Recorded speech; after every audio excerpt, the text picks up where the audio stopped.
Welcome into Bucs Insider, coming to you from the Bucs studio, presented by Ticketmaster. Casey Phillips here with Scott Smith and Bri Dix. We had a great run, and then finally now we have a loss to talk about. We'd gotten to talk about so many wins. Yeah. We have a tough one here, but we have a lot of interesting things to talk about with that game, with the upcoming game, and we have some mixed news when it comes to injuries, which, God, if that isn't the story of the season, I don't know what is. So tell me, especially in the whole secondary, we're getting some, we're losing some. It's like one step forward and one step back again and again this season, in this case at the safety position, because you're excited on Tuesday when Jordan Whitehead returns to practice, and there's a pretty strong feeling that, you know, we got a 21-day window for him to practice before you have to activate him. But there's a strong feeling that he'll be good enough to go and be activated and play this week. And Carolina said, oh, good, we got one of our starting safeties back, and we've got depth. And then you find out today that Christian Izien is going on injured reserve because he suffered a pectoral injury in the Dallas game. And because we had to do a simulated injury report on Wednesday, Christmas Day, when most people weren't around and there weren't any interviews or anything, it just kind of dropped, and you see Christian Izien on there, and you see pectoral. And I saw that, I was very worried. Yeah. Because that's not an injury that you usually just come right back from. Right, yeah. That's When it really was the tough. same one that Jordan had. Well, actually, Jordan pointed out that he came running off the field when he hurt himself and didn't know how bad it was, and felt afterwards that he got the best possible news, that he didn't have to have surgery and he could come back relatively quickly. It looks like Christian Izien probably needs surgery, and so he would be done. Oh, that's devastating for him. That's devastating. Well, Look, before we stop on that, let's just talk a second about Christian Izien. why we're so devastated that he's hurt, yeah.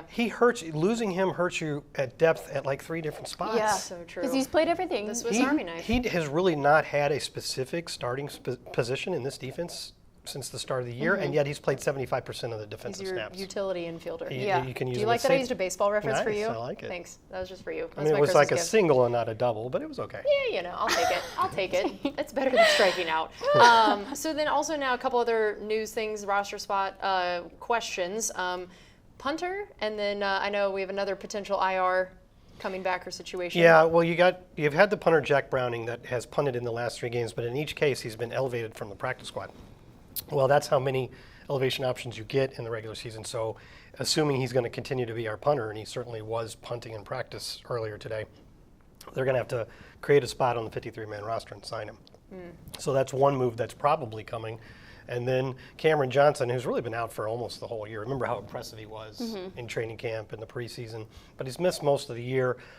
He's in his second week of being on that 21-day window, and there's a chance he could be activated, especially when you think about the fact that Sterling Shepard may not be able to play.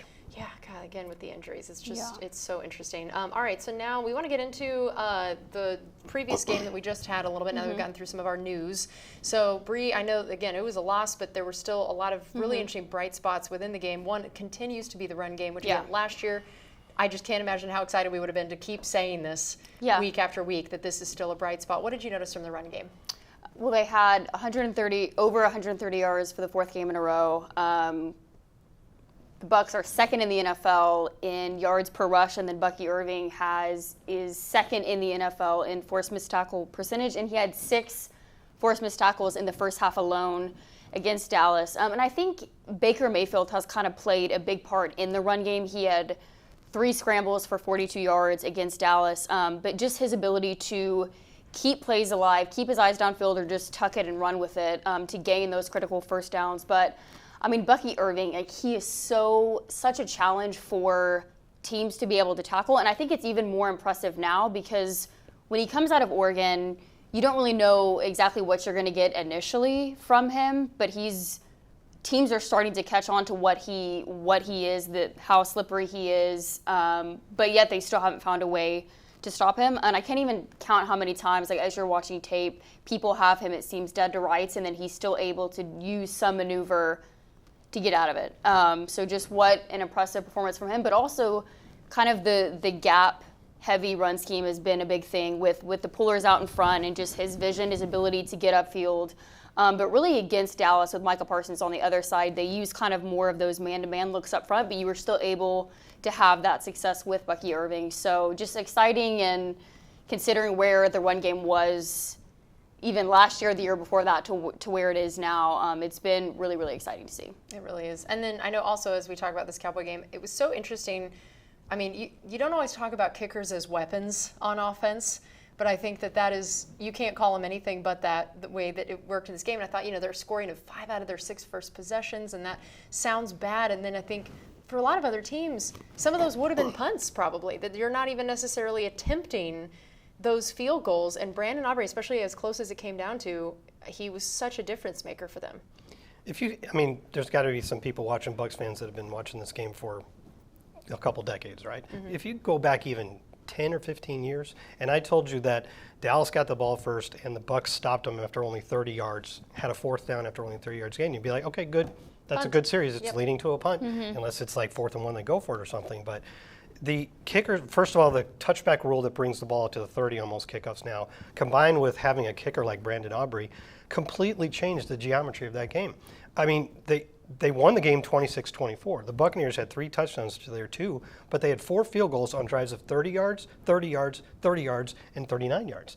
And Dallas is not afraid. I mean, there's a lot of kickers in the league, including our own now, who you wouldn't be surprised if they made a 58-yard field goal. But you're not necessarily risking it on the first drive of the game, and if you miss, you give them... It's more if you have to. Yeah, it's like at the end of a half or something.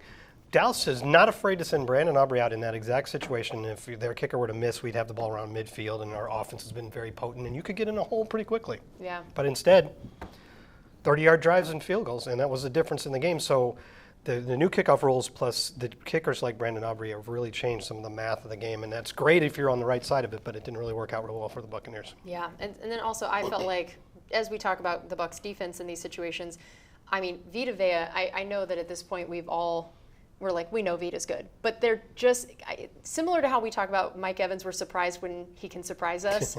And then Vita, I feel that way about now, where I feel like I'm like, yeah, it's Vita. He's incredible. This was a game where I felt like I was just reminded again of how special he is. And it just, first of all, let's play his 3rd down stop. This is just maybe one of the greatest plays I've seen in a hot minute from anybody on defense. Who in their right mind, we're going to show a bunch of his little highlights here. And that was hilarious. That was funny. That was so disrespectful. And I love that the commentators were really getting into the whole idea. They kept talking about, like, he's more than double his weight. And I was like, oh, this poor guy. It's like in the Avengers when the Hulk just throws. Just starts smacking Loki around. Smacks. Exactly that's what I thought of. Look at this hit. And here's this play. And first of all, he dropped in coverage. Right. What a ridiculous thought to begin with. Here he is on the other side of the field. He drops, which is insane. And then look at how fast he closes the gap. Open field, big hit tackle, away from that first down line, which anyone else does this play. I feel like if it's a DB, if it's even probably a linebacker, the guys may be able to get that first down. That Vita absolutely just stonewalled him after coming from the open field, dropping in coverage. What a special athlete to be able to do that. And when Coach was asked about him this week, he talked about how he thinks it's his best year since Todd's been here, which is 6 years now, which is saying something because we know he's had a lot of great years. But he was talking about the fact that Vita used to really rely a lot more on that brute strength, which, I mean, makes sense. He's got a lot of it. But now he's added all this other stuff of the way he uses his hands and other moves, and he has this whole repertoire. And I had Cody Mauk on the show this week, and Cody confirmed all of this, that he was like, when you start to think, I'm just going to anchor, I'm just going to try to fight, and as he put it, lose slowly. Right, exactly. Just going to try to lose slowly. And he's like, but now he's got these quickness moves, he's using his hands, he's doing these things where, like, if you try to just sit on that brute strength move, he's going to just all of a sudden hit you with something else. And so he was like, I don't even know what teams are trying to do against him. He's like, having gone up against him in training camp, like, more power to you. I don't know what you try to do on someone that is that big, strong, quick, has moves. He's just unstoppable. On that 3rd down play that you're rightfully highlighting, Casey Rogers was talking about it, said, we asked him to drop back and to cover the 2, which I guess means probably the second guy in the progression. He said, and then he managed to get over to the 3. It's like, we really shouldn't expect him to be able to do that. It wasn't in the job description on that play, but that is what we call above and beyond.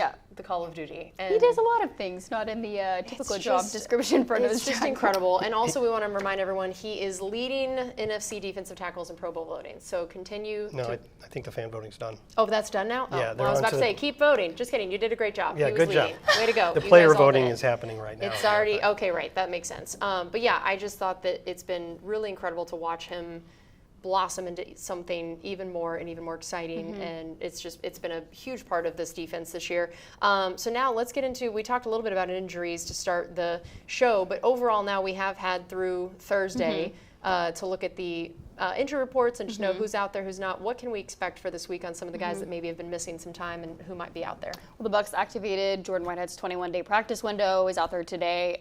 So he'll be one to monitor to see kind of how he progresses back into things. Graham Barton and Mike Edwards had an illness. They were on the injury report on Tuesday because yesterday they kind of just did the designations. K-Don will be one to monitor with the knee injury to see what he's potentially able to do this week. And then Antoine Winfield Jr. did not practice on Tuesday either. And then you had the Sterling Shepard hamstring and foot. He was already dealing with a foot, and then he hurt the hamstring in the Dallas game. Yeah, that's going to be tough because he had definitely emerged as, especially on maybe some key third down moments, a guy that's a big target. We know he has a couple plays he'd like back against Dallas, but it had really been a big weapon. Liam Cohen said Ryan Miller's probably going to get a lot more as action well as because of Jalen that. McMillan. Big game for both. Big game for both of those guys. All right, trivia, Bri, what do we have here? When Ronald Jones broke free for a 98-yard touchdown run against the Panthers on November 15th, 2020, it tied for the longest touchdown in Buccaneers history. Who was the first Buccaneer to score on a 98-yard play? Zero thoughts on this. I have thoughts. Zero clue. I'll admit that it's kind of a tricky one.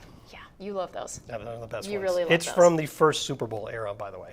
Okay, so at least So if anybody's trying to figure it out there, there's a couple hints for there's you. a hint for everybody that's very helpful. There's All a right. really, really big picture of the beginning of the play upstairs near the coach's break room.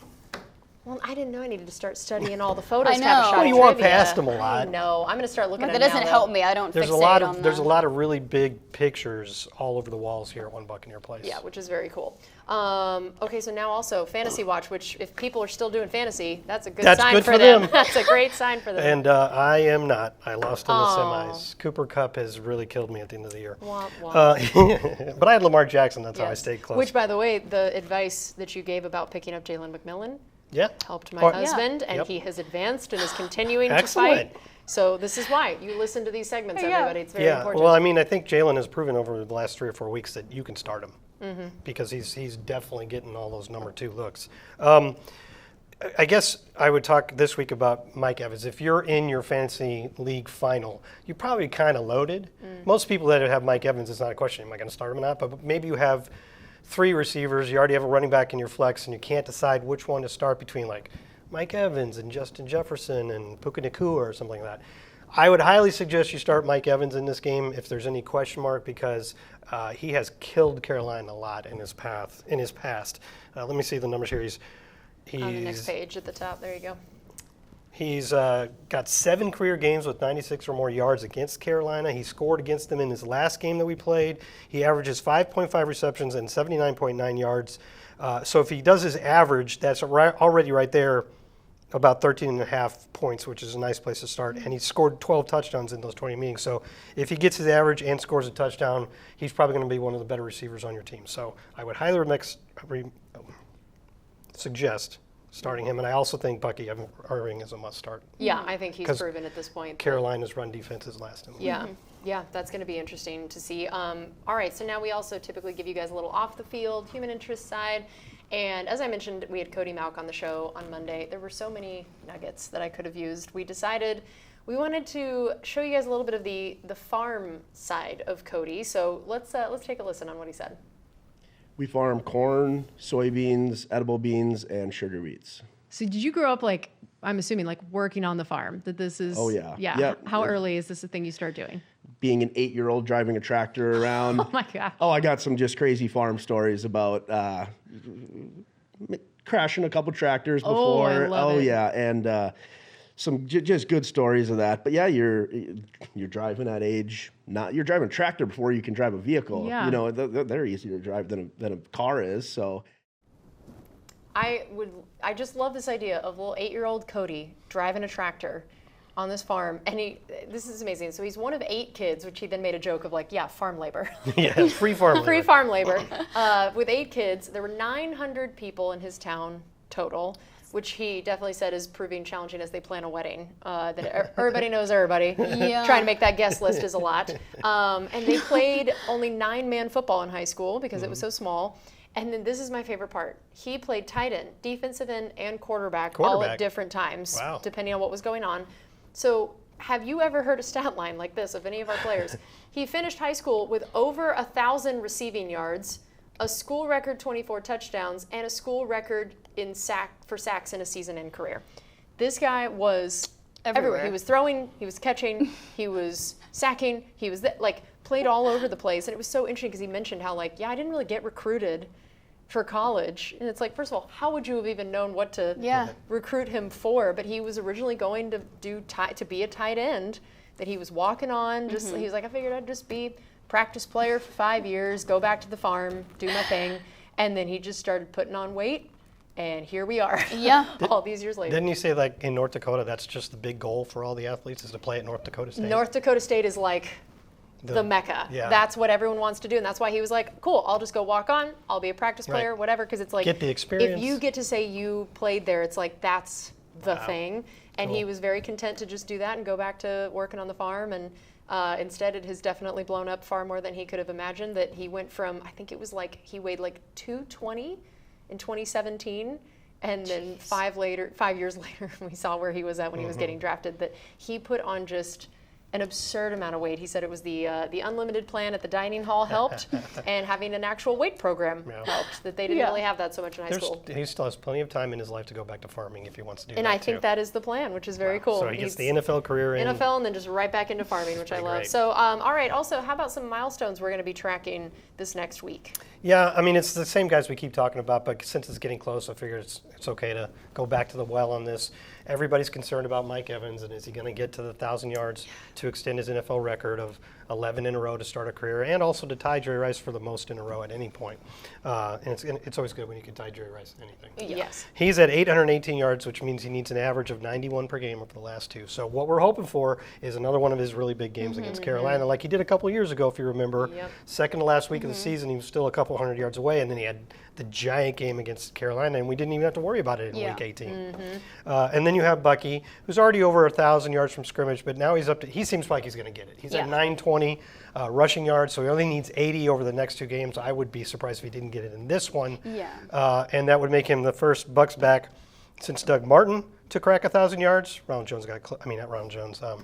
Rashad White got really close last year. And then the first rookie for the Bucs since Doug Martin in 2012. Wow. And that's perfect segue into some of the things we're watching elsewise in this game, that we know that Bucky, I mean, he's a big part of the game plan every week now, but this game in particular seems like one where Bucky could have himself a day. Yeah, I would be. Now, if you saw in the last game, even though Rashad White was playing at the end, the last half of the fourth quarter, because they were in 2-minute drills, and he's basically your 2-minute back who's better at pass protection, and he's good at dump-off passes. You saw Rashad, I think he finished the game with 3 carries. I think it's pretty clear that most of the running game is going through Bucky now. And even if he hasn't started a game this year, except for when Rashad was hurt, whether or not he starts this coming week, he's still going to be in there early and often, I think. And Carolina's run defense is allowing 175.2 yards per game and 5.11 yards per carry, both of which are dead last in the NFL. So you should be running against them. It's obvious. And some of it you can blame on the fact that they probably lost their 2 best up the spine defensive. I can't talk all of a sudden. Defensive players early in the season, in defensive lineman Derek Brown and linebacker Shaq Thompson. And it's hard to overcome those things. Yeah. But whatever the reason, Carolina's given up a lot of rushing yards, and we had a lot of them in the game against them a month ago. So, which is unfortunate, as we're also trying to get Mike Evans all of his yards. Yes. Good point. Yeah, I'm like, dang it. Well, you established the run early. Yeah, there we go. Right. And Bucky breaks off a couple long ones.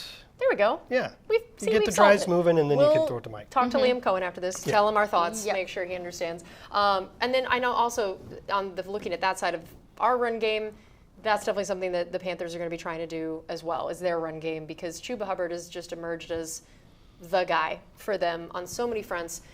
He was actually just named the NFC Offensive Player of the Week this week. So he is 6th in the NFL with 1,195 rushing yards, averaging 4.78 per carry, coming off 152 yards and 2 touchdowns against Arizona, which included all of their yards on their 2-play game-winning overtime drive against the Cardinals. He is obviously their go-to in those kind of situations. So his yards, touchdowns, and carries are all in the top 11 among all players in the NFL. But here's the but that I love, because as I've been talking about all these amazing things, our rush defense is 8th in the NFL in terms of rushing yards given up. So I feel like as we watched Vita earlier and we discuss what he's able to do, I will put up Vita again by himself against most, if not all, running backs in the league. And so knowing how much they are going to want to rely on Chuba Hubbard, it's just going to be really interesting to watch, again, this defensive line, watch Vita and see if we're able to slow that down, make Bryce Young start throwing a lot, give us a chance to try to get in his face a bit. And especially with knowing Bryce Young is a little bit on the shorter side, I'm picturing how much Vita has just been like bulldozing up the middle. And I'm like, that just feels unfair. Sure. Well, the Bucs only gave up 31 rushing yards 2 weeks ago to the Chargers, and that's a team that likes to run the ball. They only gave up 32 last week to Dallas, and their running back had been he'd great. been on a tear. And it's the first time in team history that the Bucs have held 2 straight opponents under 35 rushing yards in a game. So they're peaking at the right time. And in terms of the rush defense, you mentioned Bryce Young. I think he ran for like 80 yards in the last game. So that's another part of can't just the focus run on Chuba. defense. Is we got to keep that guy contained in the pocket. Yeah. And then, all right, so Bri, tell me about what you're watching in this game. We'll be looking at J.C. Horn, who the first time around when the Bucs played the Panthers, Baker Mayfield said that he's having the best year of his career, and he's dealt with a lot of injuries throughout his career, but when he's on the field for them, he makes sizable impact. In 2024, Horn has forced a tight window throw at the 3rd highest rate and has allowed the fewest yards per target, 2.3, when playing man coverage among cornerbacks with at least 20 such targets in 2024. And he's a guy that plays really physical in man, disrupts, releases from press, smoothing out of breaks. But when you look at a guy like Mike Evans, I feel like this is the perfect combination, the perfect matchup, because Mike Evans is also a really physical receiver, is kind of that jump ball specialist, but also like he has the power to fight through jams. And he traditionally has played really well against the Panthers, as Scott mentioned. He has 78 receiving first downs and a 14.5 average yards per reception in 20 career games against Carolina. So hopefully this can be a game to boost him towards 1,000 yards. I'd be curious to see if they let J.C. Horn travel with Mike. Yeah. Like Marshawn Lattimore used to do. Yeah. And because that could also make a difference in Mike's efforts to get to 1,000. But I know he could win those battles if he has to. Yeah, for sure. All right, we have our answer to our trivia question that I know I will be very upset once I hear. Well, what position do you think this fella might have played? Offense, something offensively. Nope, Then you're I already off. looked at your face and I knew. That's a Good friend of old ours. Shelton. That's a friend of ours, Shelton Quarles, who's now, I think, Director of Football Operations or something like that is his title. I think that a lot of Bucs fans ended up learning about his job partially thanks to Hard Knocks, of him having to be the guy that called the guys to be like, sorry, time to pack up. That's how they started learning, look at what Shelton's doing. So if you saw that play just now, I don't know if they want to run it again or not, but he it's like an attempted out to a tight end. I think it was Bubba Franks, and he cuts in front of him. And see how he stiff arms the tight end off him right there? Wow. That's the shot that they have as he's breaking away the with photo. his hand on the chest. Wow, and even stays upright after the attempted Almost the ankle got tackle. tripped there. He's got Rondé as the escort. And You look, can, you can see him running out of Patting his gas back. here, though. We're Look, lucky. look. Is he gonna make it?